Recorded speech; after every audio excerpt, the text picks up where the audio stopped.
Guys, akhirnya prediksi kami dari lebih dari 1 tahun yang lalu yang memprediksikan harga semua listrik, bensin, dan lain-lain akan naik sehingga akan menyebabkan inflasi tinggi. Prediksi itu akhirnya terrealisasi. Ya, oke. So kita sekarang di saatnya seluruh dunia, bukan hanya Indonesia, seluruh dunia, harga bensin naik lebih dari 2 kali lipat. Yang artinya semua barang lain juga ikut naik. Harga makanan, harga roti, harga transportasi, harga semuanya ikut naik. Harga listrik, ya. Ya, oke. So ini tentu saja membuat banyak orang jadi semakin susah untuk bisa tahan hidup. Kenapa? Karena begini, gaji Anda naiknya berapa banyak 1 tahun terakhir ini? Nggak banyak kan? Sedangkan semua barang ikut naik harganya lebih dari hampir 2 kali lipat atau nggak lebih dari 2 kali lipat. Yang artinya secara efektif, apa yang Anda bisa beli tahun ini banding tahun kemarin sudah kurang lebih dari separuh. Ya, oke. Dulu Anda bisa beli 1 kilo beras pakai uang sekian, tahun ini cuma bisa pakai uang yang sama, cuma bisa beli maybe setengah kilo atau 700 gram, whatever jumlahnya. Ya, oke. So, itu cerita buruknya. Itu cerita buruknya. Tapi tentu saja dalam semua kesempitan, kita harus berani cari kesempatan untuk bisa tambah maju, tambah kaya, tambah sukses. Ya, ya, oke. Yang untung dari inflasi itu siapa sebenarnya? Saya tanya. Yang untung dari inflasi yang tinggi, kalau harga rumah naik, kalau harga minyak naik, kalau harga emas naik, semua barang naik ya. Yang untung adalah orang-orang yang duluan pegang aset. Betul nggak? Orang-orang yang sudah duluan pegang sesuatu yang ikut naik harganya saat semua barang naik. Mereka lah yang cuannya paling tinggi. Termasuk orang-orang yang memiliki bisnis yang jual barang sehari-harian. Jadi ownernya Amazon semakin kaya, ownernya supermarket dan sejenisnya, mereka semakin kaya. Oke, alright. So, ya, oke. Tentu saja ada yang untung saat ada inflasi tinggi. Nah, sekarang ini ceritanya, temanya video hari ini adalah gimana cara bantu Anda di saat masa inflasi tinggi, Anda bisa pilih investasi yang paling menguntungkan untuk Anda. Oke, untuk jawab pertanyaan ini kita harus bahas dulu yang paling stupid untuk diinvestasikan itu apa? Yang paling nggak masuk akal. Ya, oke. Ya, tentu saja jawaban yang paling nggak masuk akal adalah pegang rupiah, pegang uang biasa. Uang biasa itu dolar, rupiah, dan sejenisnya. Oke? Kenapa? Karena kalau Anda pegangnya mata uang yang namanya fiat currency, oke? Mata uang yang fiat, itu adalah aset yang memang Anda bisa belanjain kapanpun, oke? Tapi semakin lama Anda pegang aset tersebut, nilainya makin turun. Nggak bisa beli sebanyak barang tahun depan banding tahun ini. Setuju ya? So, itu jelas-jelas yang paling buruk. Anda mau taruh di deposito, ya sudah, taruh di deposito. Terima berapa? 1%, 2%, nggak sampai. Itu pun belum potong pajak. Sedangkan inflasi udah jelas-jelas di atas itu, ya kan? So,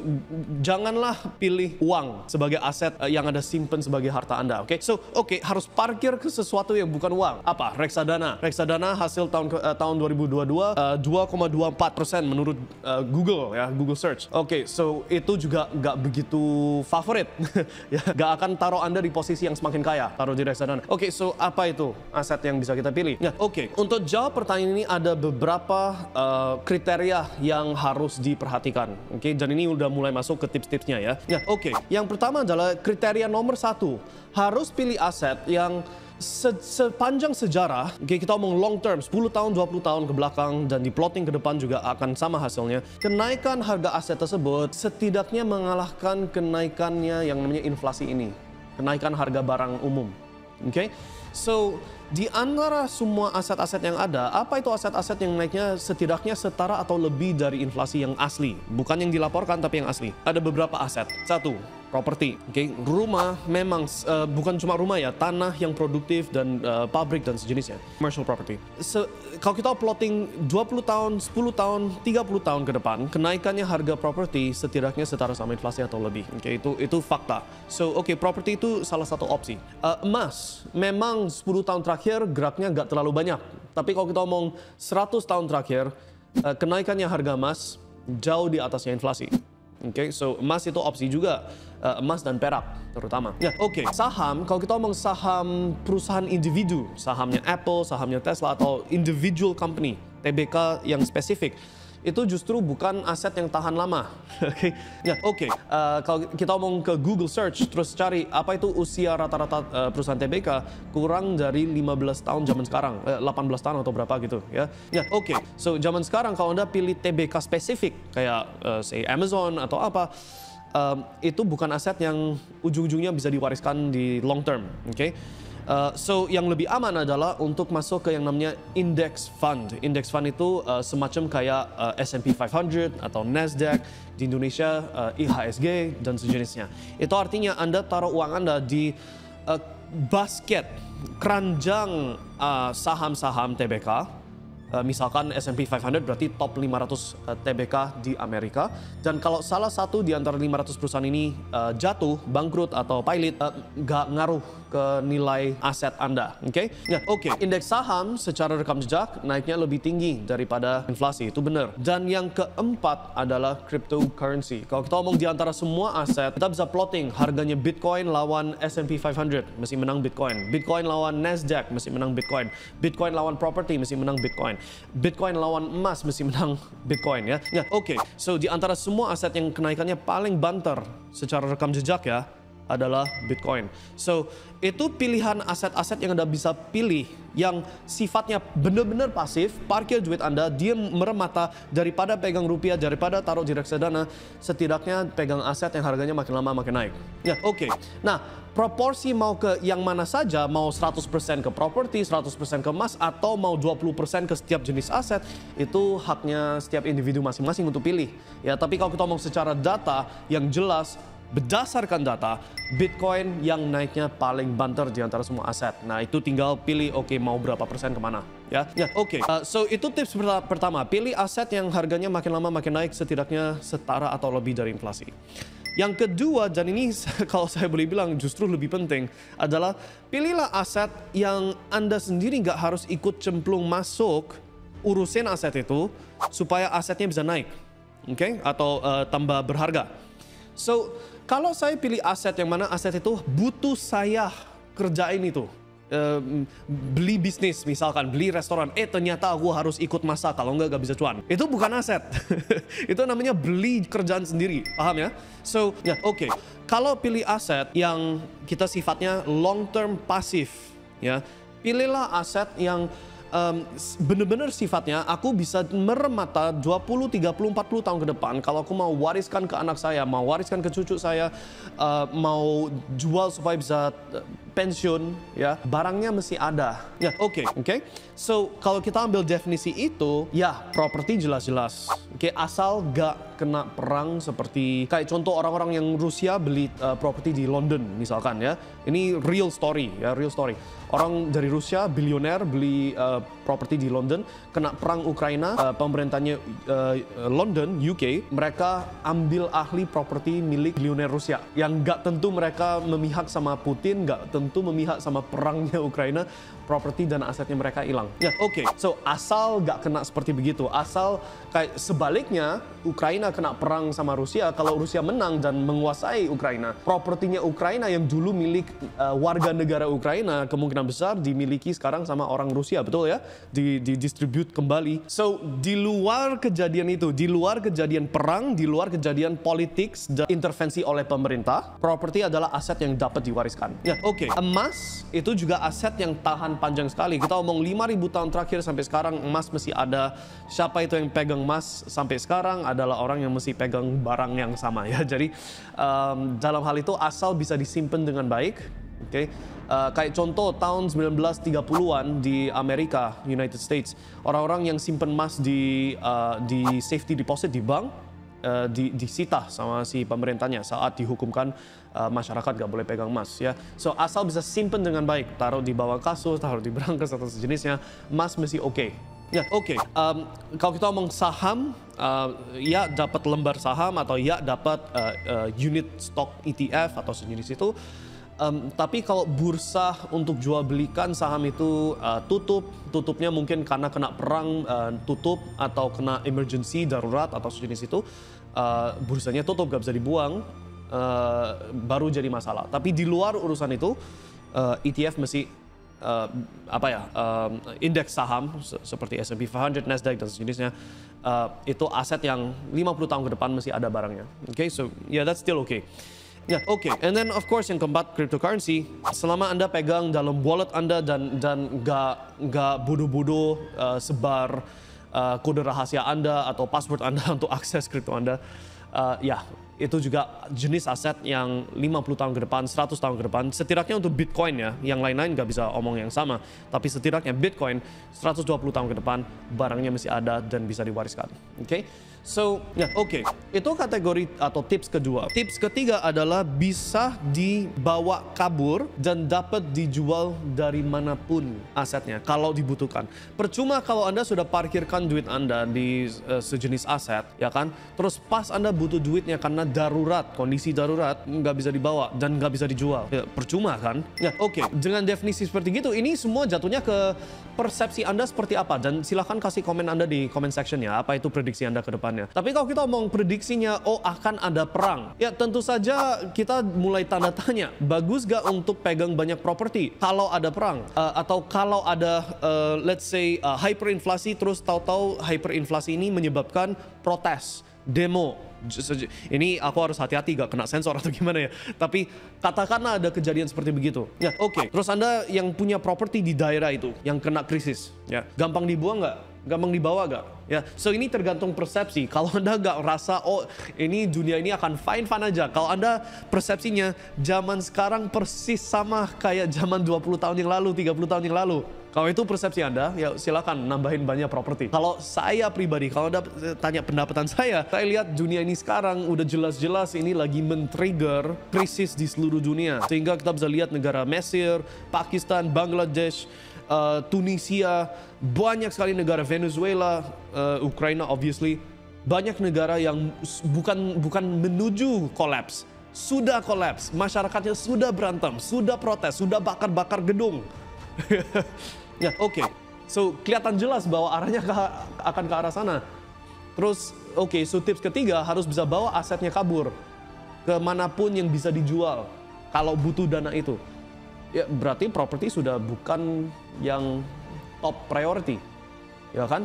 Kecuali properti, ini aku kasih kecualinya, kecuali properti yang menghasilkan hasil bumi, makanan, ikan lele, tanaman dan sejenisnya ya, itu mesti oke. Tapi kalau kita mau rumah di tengah kota di Jakarta, di CBD, di Central Business District, lah satu itu daerah yang banyak utang, oke. Saat ada krisis orang nggak bisa bayar utang, harga rumah jebol kemana-mana, ya.